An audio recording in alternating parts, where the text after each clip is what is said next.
We are at the Excel Center where protesters are taking a stand against the DSEI arms fair. This is a fair at which soulless machinery of death and destruction, of ecological devastation, of repression and murder is being marketed. 19 of the countries that the UK government has officially invited to attend this arms fair are currently in conflict. 14 of the countries that have been invited are authoritarian regimes according to the Economist's Democracy Index, and 8 countries that have been invited have been identified as having particularly poor human rights records according to the Foreign and Commonwealth Office.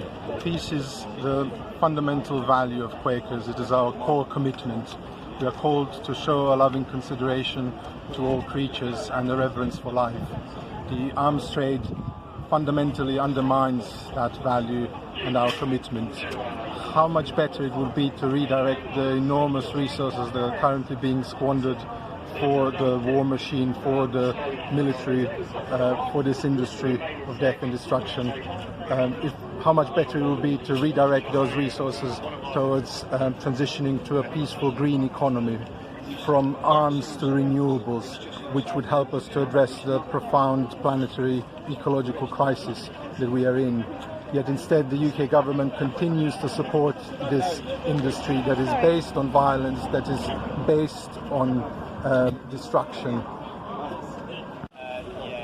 There is now growing awareness among the broad population about the immorality of this trade, to a large extent because of a growing awareness about the devastating impact of the UK sale of arms to Saudi Arabia, which has been bombing Yemen for almost 5 years now, leading to untold misery and destruction, as well as the violation of the basic rights of millions of Yemeni children.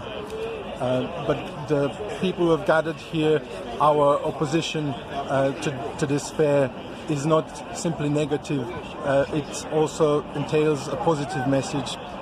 People who have gathered here are bringing the message that a different world is possible, a world based on compassion and peace, a new culture of peace and non-violence. It's not going to be quick or easy, but Quakers are continuing to work for that kind of world.